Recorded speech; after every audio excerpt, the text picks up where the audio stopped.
అందరికీ నమస్కారం. Welcome to Bharati media. Republic day సందర్భంగా పవన్ కళ్యాణ్ చేసిన వ్యాఖ్యలు ఏదైతే ఉన్నాయో, పొత్తుకు సంబంధించి టీడీపీ, జనసేన పొత్తుకు సంబంధించి బీటలు వారుతున్నాయా అనేది వైసీపీ ఆనందంలో ఉంది. అసలు ఈ వ్యాఖ్యల వెనక అంతరార్థం ఏమిటి? వీటి గురించి మనతో చర్చించడానికి మనతో పాటు ఉన్నారు. పొలిటికల్ అనలిస్ట్ ముప్ప అంకమరావు గారు. సార్‌తో మాట్లాడదాం. నమస్కారం అంకమరావు గారు. నమస్తే అండి. టీడీపీ, జనసేన పొత్తు బ్రేకప్. ఆనందంలో వైసీపీ. ఇది జరుగుతుంది సార్ ప్రస్తుతం మ్యాటరు. అంటే పవన్ కళ్యాణ్ ఏదైతే వ్యాఖ్యలు చేశారో ఈరోజు రిపబ్లిక్ డే సందర్భంగా ఆయన మాట్లాడారు. దీన్ని ఏ విధంగా చూస్తారు? దీని వెనుక అంతరార్థం ఏంటి?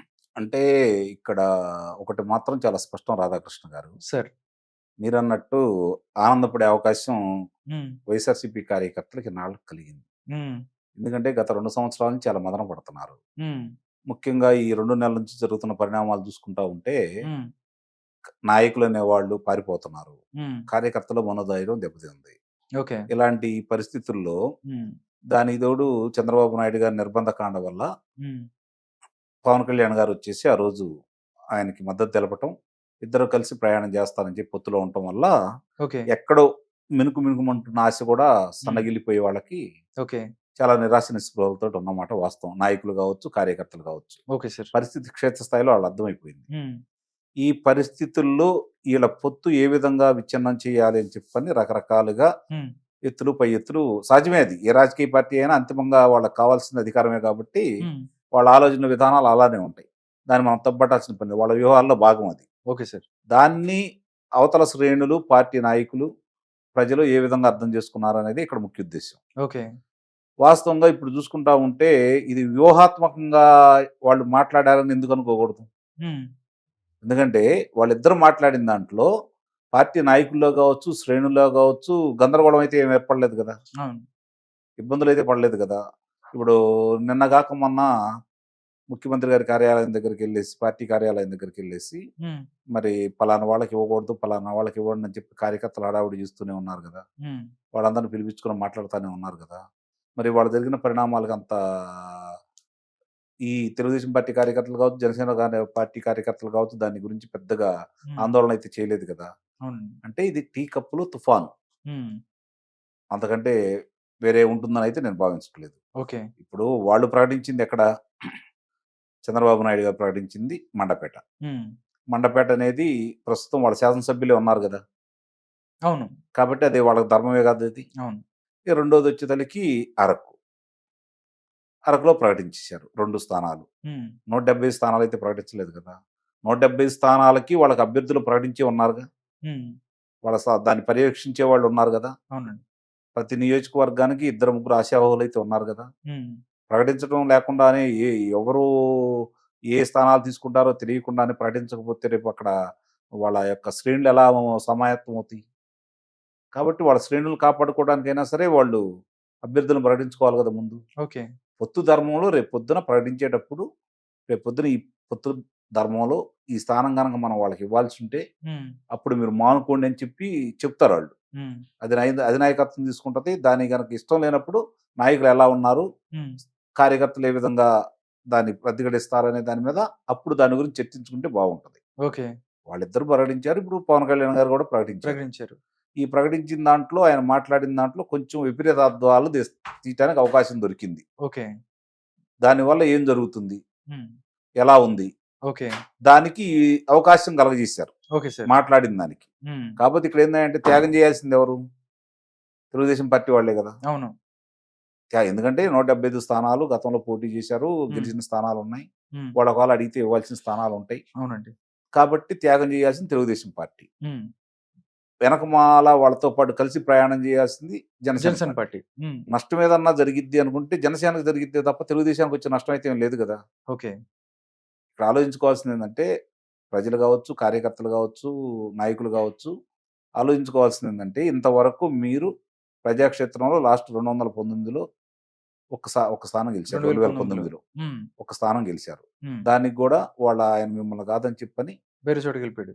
అధికార పార్టీకెళ్ళాడు. హ్మ్. అంటే మీకు శాసనసభలో మీరు ప్రాతినిధ్యత లేదు. లేదు. 170 మీరు పోటీ చేసిన దాంట్లో ఒక్కలే గెలిచారు. హ్మ్. ఇప్పుడు మళ్ళీ మీరు శాసనసభలో ప్రవేశం చేసి ప్రభుత్వంలో భాగస్వాములు అయితేనే కదా హ్మ్. పార్టీ పునర్నిర్మాణం కానీ లేకపోతే ఏదైనా జరిగేది. అవును. కాబట్టి ముఖ్య అవసరం ఎవరికి ఉంది ఇప్పుడు? జనసేన పార్టీకి ఉంది. తెలుగుదేశం పార్టీకి వచ్చిన నష్టము లేదు, లాభం లేదు. రాలేదు. కలిసినందువల్ల హ్మ్. వాళ్ళ సంఖ్యాబలం పెరుగుతుంది. అవును. దాన్ని జనసేన వాళ్ళే సంఖ్యాబలం పెరుగుతారు. అంతే తప్ప తెలుగుదేశం పార్టీ సంఖ్యాబలం అయితే పెరగదు కదా. పెరగదు కదా! కాబట్టి అంతిమంగా లాభపడేది ఎవరంటే జనసేన వాళ్ళు. ఓకే. పవన్ కళ్యాణ్ గారికి ఉపయోగం, జనసేన పార్టీకి ఉపయోగం. హ్మ్. ఒకవేళ కలిసి ప్రయాణం చెప్పితే నష్టపోయేది కూడా వాళ్ళే కదా. అవునండి. ఆ మాత్రం తెలియని వ్యక్తి అయితే కాదు పవన్ కళ్యాణ్ గారు.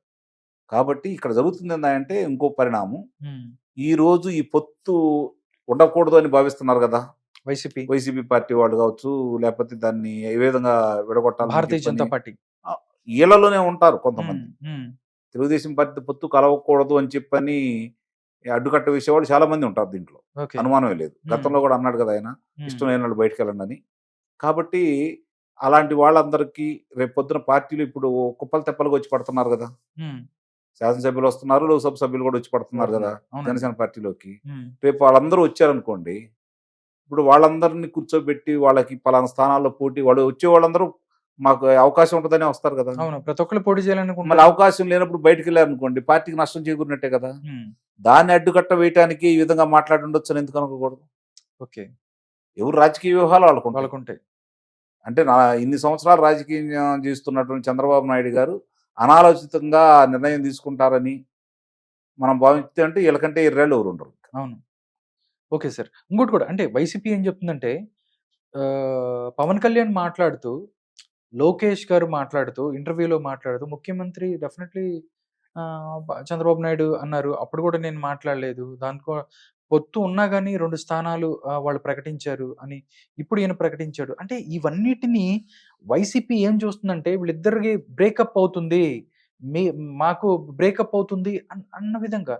అంటే అంతర్లీనంగా ఇది వ్యూహాత్మకంగా అనుకోవచ్చా? లేదా ఏదన్నా అంటే ఇప్పుడు కొంచెం పవన్ ఏదైనా కళ్యాణ్ గారు జరగవచ్చంటారా? కాకుండా వేరే వాళ్ళు మాట్లాడితే దానికి విలువ ఉండదు కదా. హ్మ్. ఓకే. అందుకే పవన్ కళ్యాణ్ మ్యాటర్. హ్మ్. పవన్ కళ్యాణ్ గారు ఆ విధంగా అదే నేను చెప్పాను కదా, హ్మ్. వాళ్ళ వ్యూహంలో హ్మ్. భాగమై ఉండొచ్చు కదా. ఓకే. ఇద్దరు కలిసి మాట్లాడుకున్నారు. ఓకే. నాకు తెలిసినంత వరకు ఎవరు హ్మ్. ఏ స్థానాల్లో పోటీ చేయాలో వాళ్ళిద్దరికి స్పష్టత ఉంది. హ్మ్. మిగిలిన వాళ్ళకి ఎవరికి తెలుసో తెలీదో నాకైతే తెలియదు గానీ హ్మ్. వాళ్ళిద్దరికి చాలా స్పష్టంగా ఉంది. ఓకే. అందుట్లో ప్రజల యొక్క అభిప్రాయాలు ఎలా ఉన్నాయని చెప్పి వాళ్ళిద్దరికి తెలుసు. హ్మ్. దానికి 2, 3 సమావేశాల్లోనే పొత్తులకు ఒక నిర్ణయానికొచ్చారు.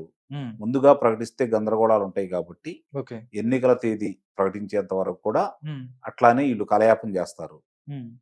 కొన్ని ఇబ్బందికరం లేనటువంటి స్థానాలు ఏదన్నా ఉంటే రేపు పొద్దున మళ్ళీ మాట్లాడుకున్నప్పుడు హ్మ్. సాంప్రదాయంగా కొన్నైతే ప్రకటించొచ్చు ఉమ్మడిగా. ఓకే. అంతే తప్ప దీనికి అదే నేను చెప్పినట్టు టీ కప్పులో తుఫాను అంత వరకు తుఫాన్‌లాగా ఉంటది. ఏముండదు. హ్మ్. కాదు గూడదంటే నేను అది మీకు ఉదాహరించాను కదా. నష్టం అవును. ఎవరికి లాభం నష్టం అంటే అవును. ఇప్పుడు ప్రజలందరూ ఏం కోరుకుంటున్నారు అంటే ఇప్పుడున్నటువంటి పరిపాలనను చూసి హ్మ్. విసుగు చెంది భయపడిపోయి బాధపడుతున్న వాళ్ళందరూ కూడా హ్మ్. ప్రభుత్వాన్ని మార్చాలని నిర్ణయానికొచ్చారు. ఓకే. ప్రభుత్వం మార్చాలని వాళ్ళకి కనపడుతున్నది ఏందంటే చంద్రబాబు నాయుడు గారు. హ్మ్. కాబట్టి ఇప్పుడు జరుగుతున్న యుద్ధంలో చంద్రబాబు నాయుడు గారు, జగన్మోహన్ రెడ్డికి మధ్య జరుగుతున్న యుద్ధంలో ఈయన కూడా చంద్రబాబు నాయుడు గారికి తోడవుతున్నాడు. ఇక్కడ వాళ్ళిద్దరూ ఏం ప్రకటించకుండా అధికార మార్పిడి చేసుకుందామా? హ్మ్. లేకపోతే భాగస్వాములుగా ఉందామా? హ్మ్. వాళ్ళేమీ ప్రకటించకుండా ఉమ్మడి ప్రణాళిక హామీలు ప్రజల్లోకి రాకుండా హ్మ్. వీళ్ళేందంటే ముందుగానే అంటే పార్టీ శ్రేణులను రెచ్చగొట్టడం, హ్మ్. రేపు పొద్దున మీకు అన్యాయం జరిగిందని చెప్పుకోవడం కోసం ఈ విధంగా మాట్లాడుతా ఉంటారు. ఓకే. దానివల్ల అంతిమంగా నష్టపోయేది ఎవరు? ప్రజలు. అంతే కదా. అదేనండి. ఇప్పుడు ఇవాళ ప్రజల అభిప్రాయం ఎలా ఉంది అంటే, తెలుగుదేశం పార్టీ ముఖ్యమంత్రి చంద్రబాబు నాయుడు గారైతేనే హ్మ్. ముఖ్యమంత్రి ఎవరు భాగస్వాములు ఎవరైనా ఉండొచ్చు. హ్మ్. ముఖ్యమంత్రిగా చంద్రబాబు నాయుడు గారు ఉంటేనే మేలు జరిగిద్దని చెప్పి చాలా స్పష్టంగా ఒక నిర్ణయానికొచ్చున్నారు. ఓకే. చంద్రబాబు నాయుడు గారితోటి ప్రయాణం చేసే వాళ్ళందరిని భుజాన్ని ఎక్కించుకుంటారు. హ్మ్. అందుట్లో అనుమానం ఏం లేదు. అనుమానం లేదు.